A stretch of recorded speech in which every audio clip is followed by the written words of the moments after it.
Di hari Idul Adha, mertua hina ibuku hanya karena bawa kerupuk sederhana.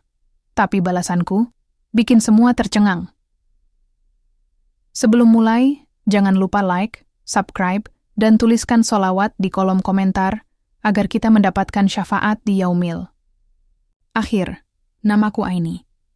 Lahir sebagai anak semata wayang dari seorang janda penjual sayur keliling, membuatku terbiasa hidup sederhana sejak kecil. Ayah meninggal saat aku masih berusia 5 tahun. Dan sejak itu, ibuku harus memikul semua tanggung jawab rumah tangga seorang diri. Tiap pagi, beliau akan berangkat dari rumah sebelum subuh, menyusuri jalan kampung membawa sayuran segar dalam keranjang besar. Tak peduli hujan atau panas, beliau tetap melangkah dengan semangat demi bisa menyekolahkanku. Meski penghasilan tak seberapa, ibuku selalu memastikan aku mendapat pendidikan yang layak. Sepatu boleh sobek, seragam mungkin sudah memudar, tapi buku pelajaran selalu tersedia. Beliau rela menahan lapar agar uang jajan bisa masuk ke tasku tiap pagi. Aku tumbuh melihat pengorbanannya setiap hari, dan dari sanalah tekadku tumbuh. Aku harus sukses, bukan hanya untuk diriku, tapi agar kelak aku bisa membalas semua lelahnya. Beruntung, nilai-nilaiku selalu baik. Dengan beasiswa dan kerja sambilan, aku berhasil kuliah dan lulus tepat waktu. Setelah beberapa tahun bekerja, aku bertemu Reza, pria sopan, cerdas, dan datang dari keluarga terpandang. Cinta kami tumbuh perlahan dan tulus. Reza menerima aku dan latar belakangku tanpa banyak tanya. Awalnya, aku mengira ini akan jadi kisah klasik tentang cinta yang menyatukan dua dunia. Namun ternyata, pernikahan bukan hanya tentang dua insan, tapi juga tentang dua keluarga yang seringkali tak sejalan. Dari awal, Ibu Reza, mertuaku, terlihat tidak sepenuhnya menerima aku. Bukan karena aku berperangai buruk, tapi karena aku dianggap datang dari keluarga kecil dan tak punya apa-apa. Pernah suatu kali, saat aku mengantar ibuku ke rumah mertua, beliau hanya menyapa sekilas tanpa benar-benar menatap wajah ibuku. Rasanya seperti diterima, tapi tidak pernah dianggap. Aku mencoba sabar, berpikir mungkin butuh waktu agar mertua bisa melihat siapa sebenarnya ibuku. Saat Idul Adha tiba, keluarga besar Reza sepakat untuk berkumpul di rumah mertua.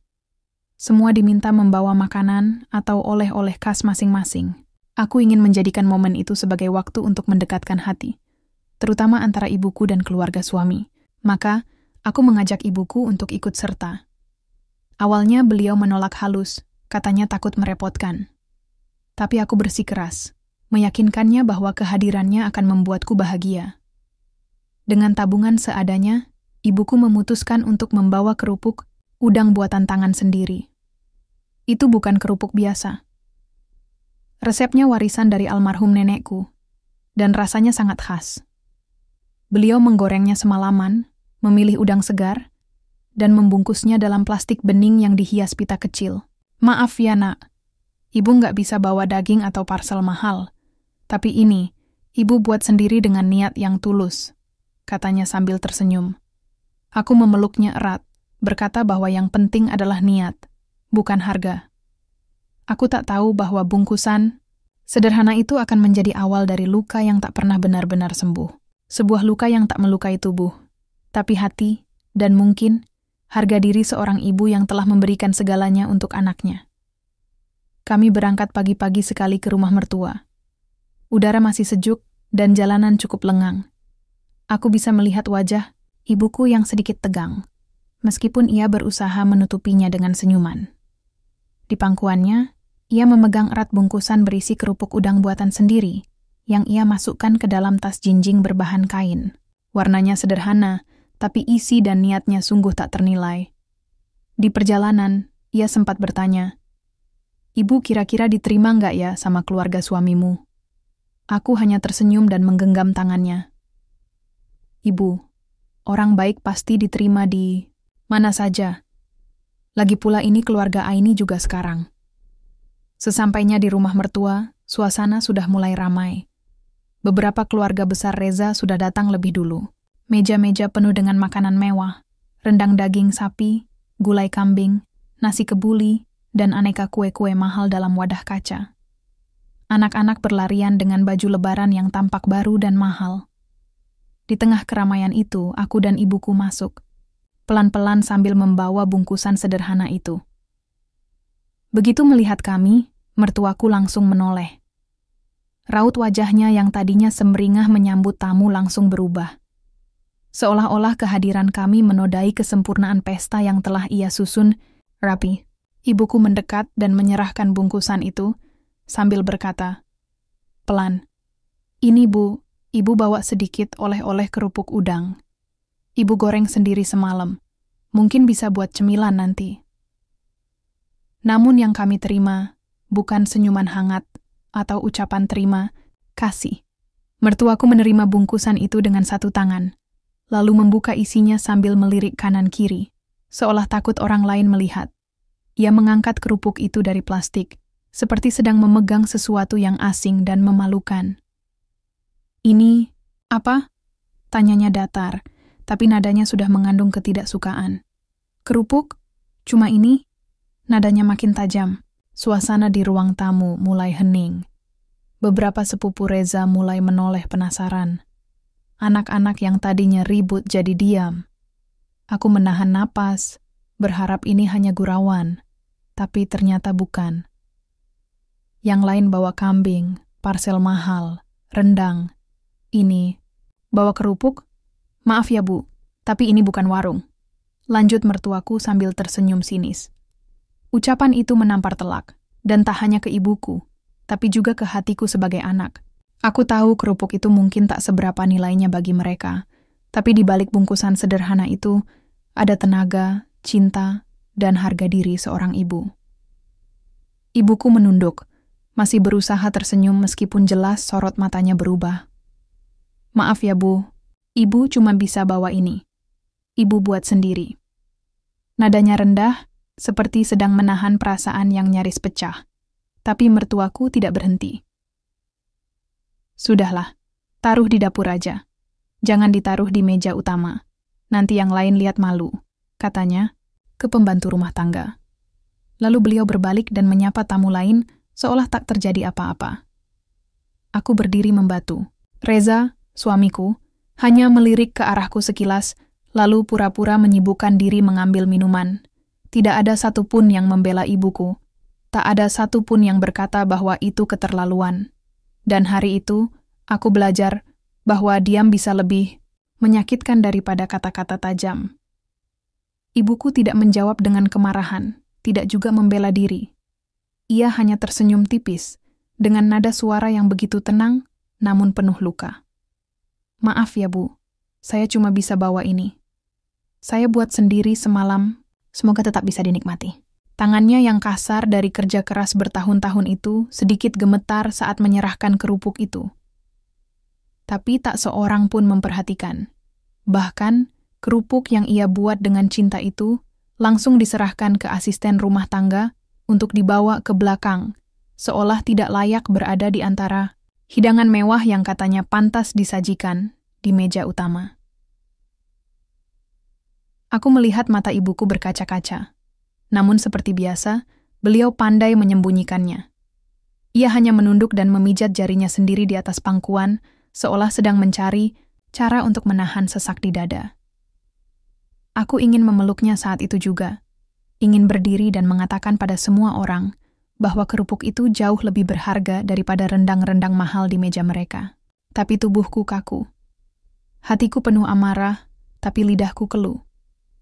Yang membuatku paling kecewa bukanlah mertua yang menghina ibuku, tapi Reza, suamiku, yang hanya duduk di ujung sofa, menunduk pura-pura main HP. Dia tidak berkata apapun, tidak menegur ibunya, tidak membela aku, tidak menguatkan ibuku.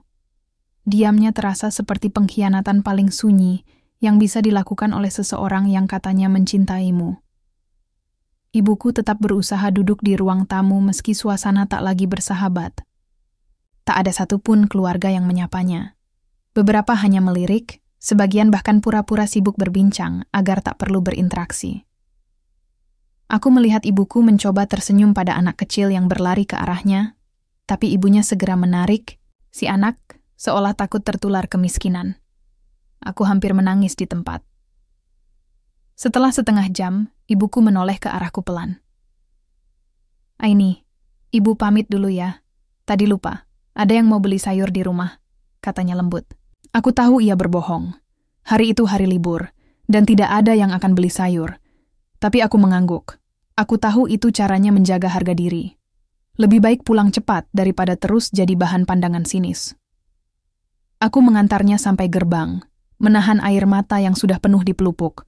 Ia menggenggam tanganku dan berkata, "Pelan. Jangan marah ya, Nak. Ibu nggak apa-apa. Orang tua Reza mungkin belum kenal ibu. Mungkin mereka belum tahu hati ibu." Aku mengangguk, tak mampu berkata apa-apa. Suara di dalam rumah tetap ramai dengan tawa dan senda gurau, seolah tak ada yang salah. Saat ibuku berjalan menjauh, membawa tas kosong di tangannya, aku merasa ada sesuatu di dalam diriku yang patah. Bukan hanya rasa hormat pada keluargaku yang hancur, tapi juga pada suamiku, yang membiarkan ibuku dilukai tanpa kata. Hari itu, aku tak hanya kehilangan semangat Idul Adha. Aku kehilangan rasa percaya bahwa orang baik akan selalu dihargai. 6 bulan setelah kejadian pahit itu, aku dan ibuku masih menyimpan luka yang sama. Namun aku tahu, menangis saja tidak akan menyelesaikan masalah. Aku ingin membuktikan bahwa harga diri dan kehormatan bisa dibangun dari usaha dan ketulusan, bukan dari penilaian orang lain. Bersama ibuku, kami memutuskan untuk memulai usaha kecil-kecilan, membuat kerupuk udang yang selama ini jadi kebanggaan keluarga. Awalnya, kami hanya membuat sedikit, 20 bungkus per hari. Kami menggunakan resep nenek yang telah diwariskan turun-temurun. Ibuku bekerja pagi hingga malam, memilih bahan-bahan terbaik dan mengawasi setiap tahap pembuatan. Aku membantu pemasaran dengan membuat akun Instagram sederhana, membagikan cerita dan foto proses produksi. Kami ingin orang tahu bahwa kerupuk itu bukan sekadar camilan, tapi buah dari cinta dan perjuangan. Tak disangka, respon dari tetangga dan teman-teman sangat positif. Mereka memuji rasa kerupuk kami yang renyah dan gurih, beda dari kerupuk di pasaran. Pesanan mulai berdatangan perlahan.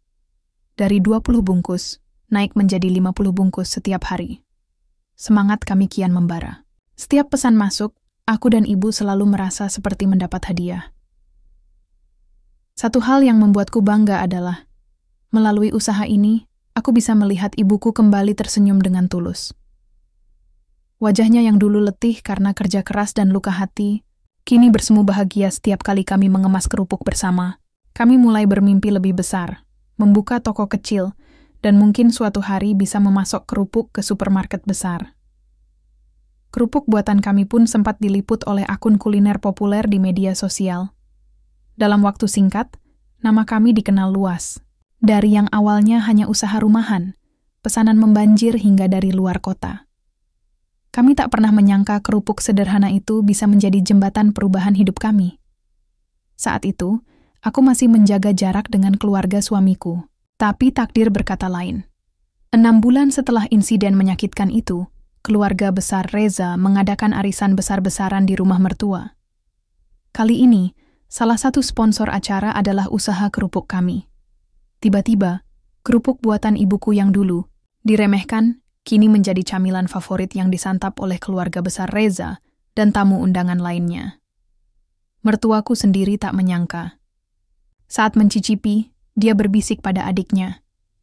Rasanya enak banget. Dari mana kerupuk ini?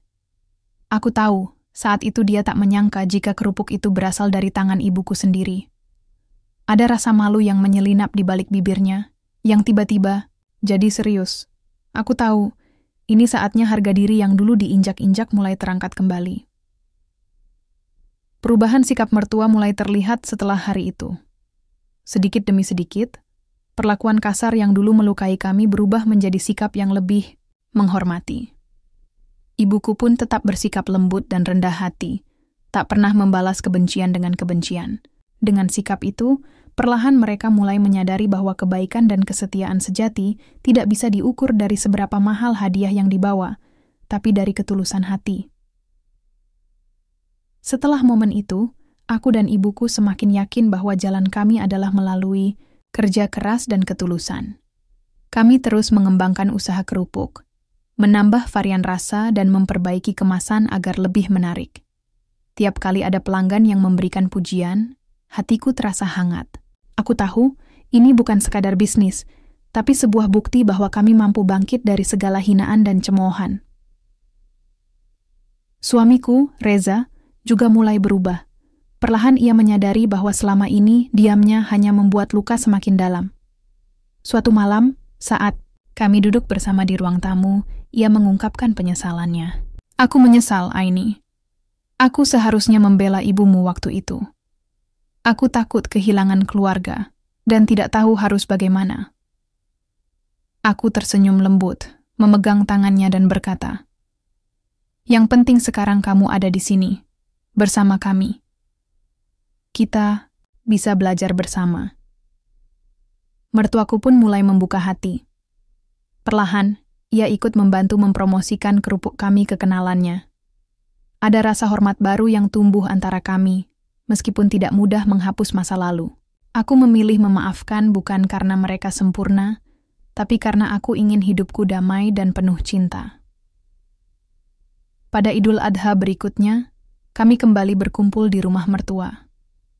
Kali ini suasananya berbeda. Kami membawa kerupuk dalam jumlah besar sebagai hadiah, bukan lagi dalam bungkusan sederhana. Semua orang memuji usaha kami. Bahkan, mertua berkata dengan suara tulus, "Kerupuk buatanmu benar-benar luar biasa, Bu. Aku bangga punya menantu seperti kamu dan ibu yang hebat." Aku menatap ibuku dengan mata berkaca-kaca. Semua rasa sakit, air mata, dan perjuangan selama ini terasa sepadan. Hari itu aku belajar bahwa kehormatan dan harga diri bukan ditentukan oleh materi atau status, tapi oleh ketulusan hati dan kerja keras tanpa henti. Aku berharap cerita kami bisa menjadi inspirasi bagi siapa saja yang sedang menghadapi hinaan dan rintangan. Jangan pernah menyerah. Karena dari kesederhanaan dan ketulusan, bisa lahir kebanggaan yang jauh lebih besar daripada yang bisa dibeli dengan uang. Semoga kisah ini bisa menjadi pelajaran. Terima kasih telah menyimak kisah ini sampai akhir. Wassalamualaikum warahmatullahi wabarakatuh.